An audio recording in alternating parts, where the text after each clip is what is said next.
Hello everyone. Our story today comes from Korea, a country in Eastern Asia.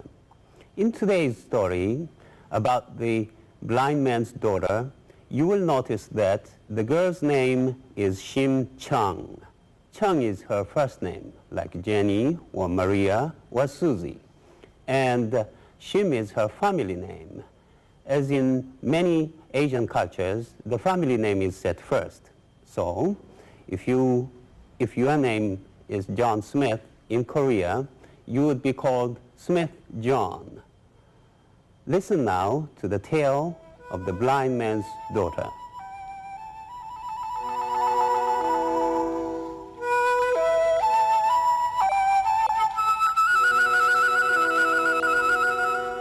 "500 years ago, maybe more, there lived in a certain village a girl named Shim Chung.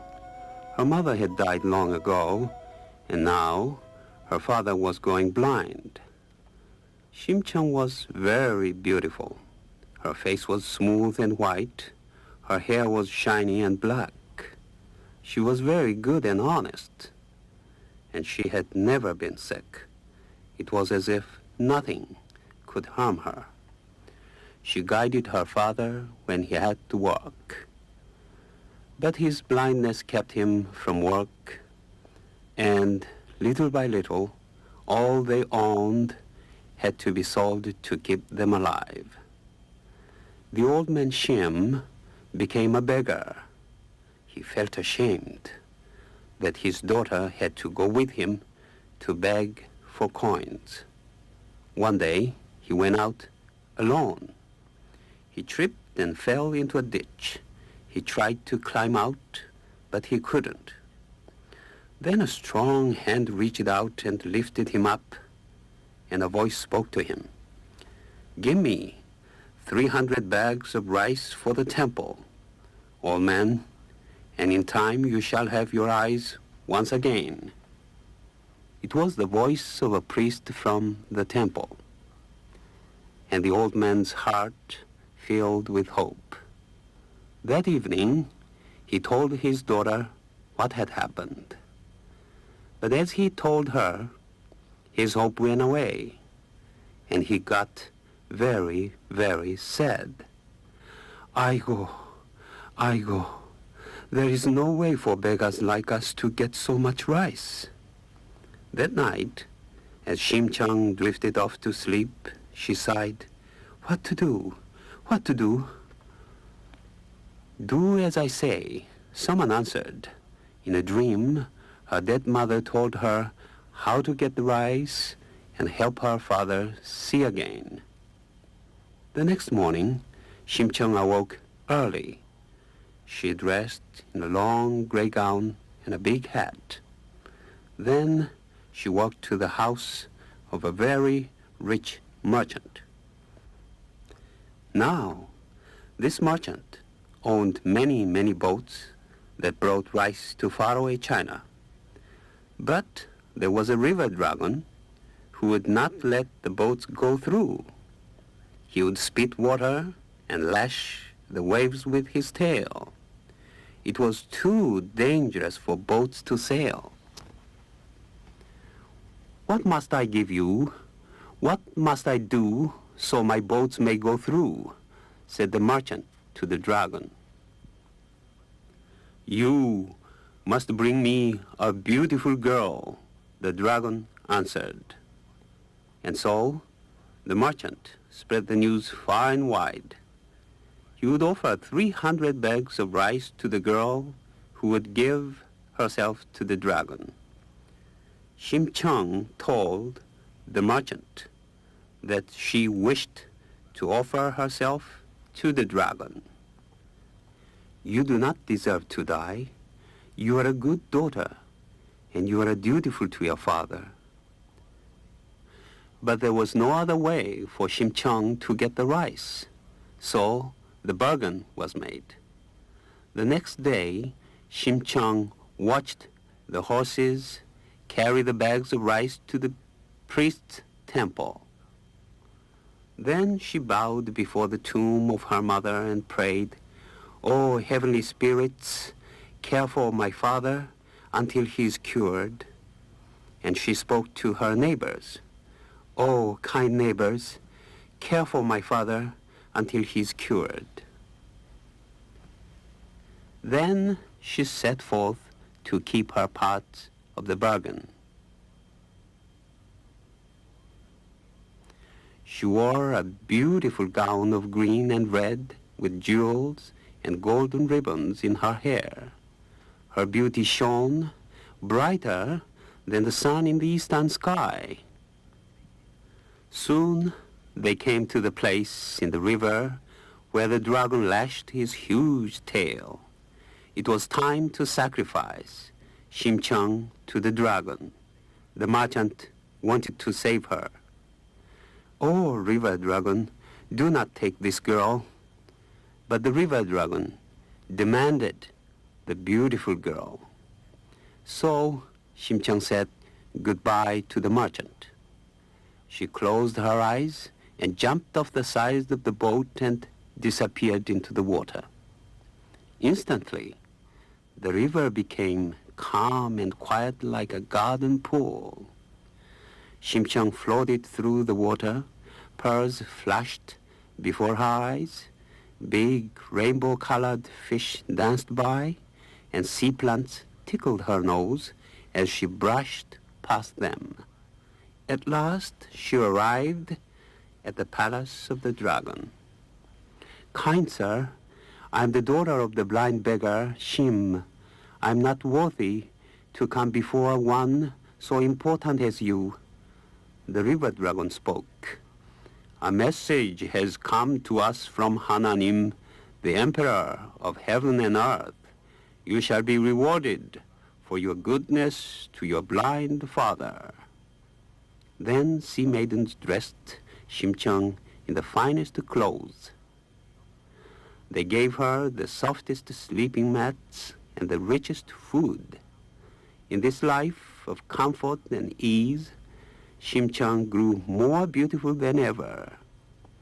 Then one day, the maidens took her to a giant lotus blossom that lay on the river bottom, and they put her right in it.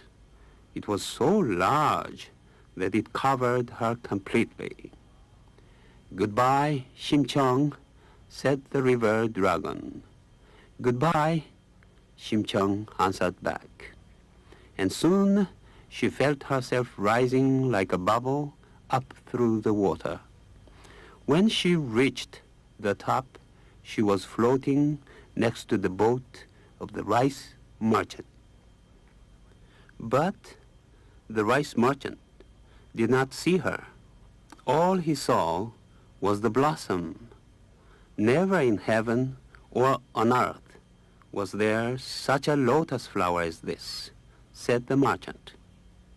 Let us take it to the king.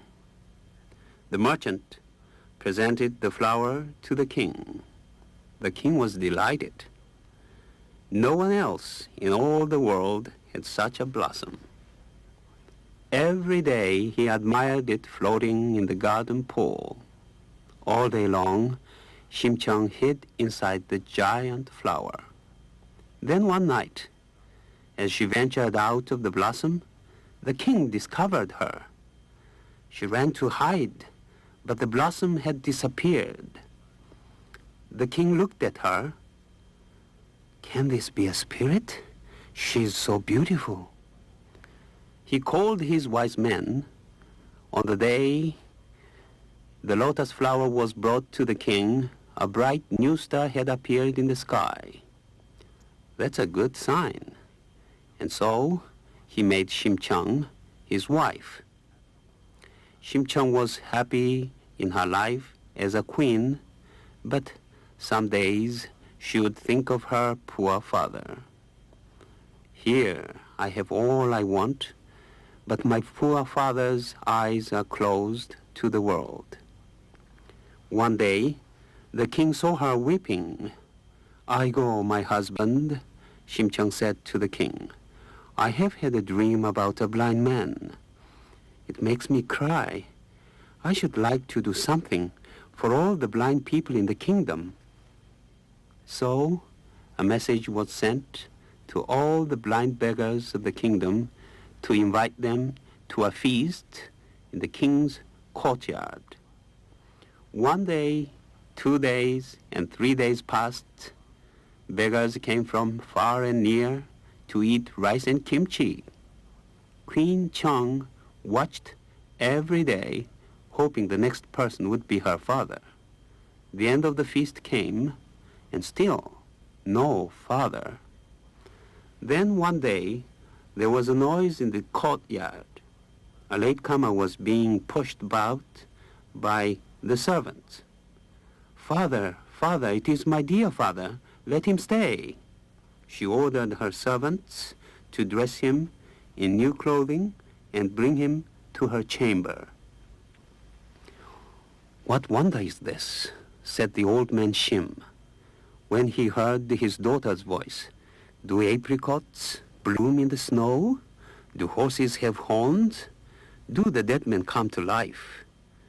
How can I be sure you are truly Chang?" And he rubbed his eyes. Suddenly, just as the temple priest had promised, the old man's sight returned. "Oh, my goodness, you are beautiful," he said. The king welcomed Shim Chang's father into the palace, and Queen Chang was happy all day long. Her father could see again. This was the heavenly reward to the dutiful daughter of the blind beggar Shim.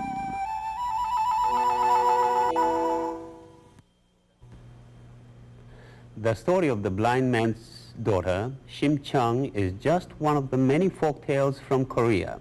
You can find others in your school or public libraries.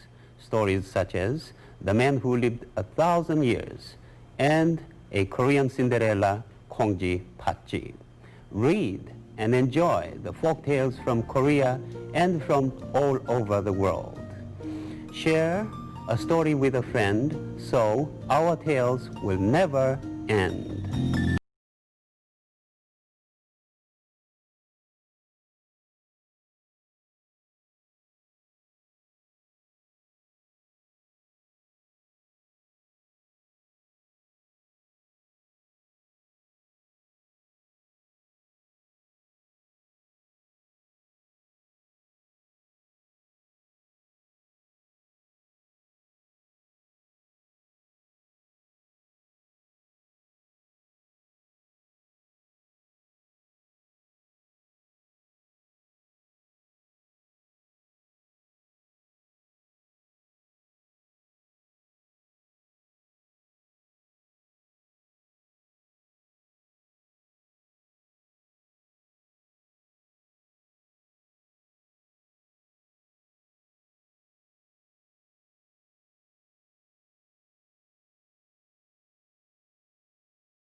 The preceding program was funded in part by a grant from the Corporation for Public Broadcasting.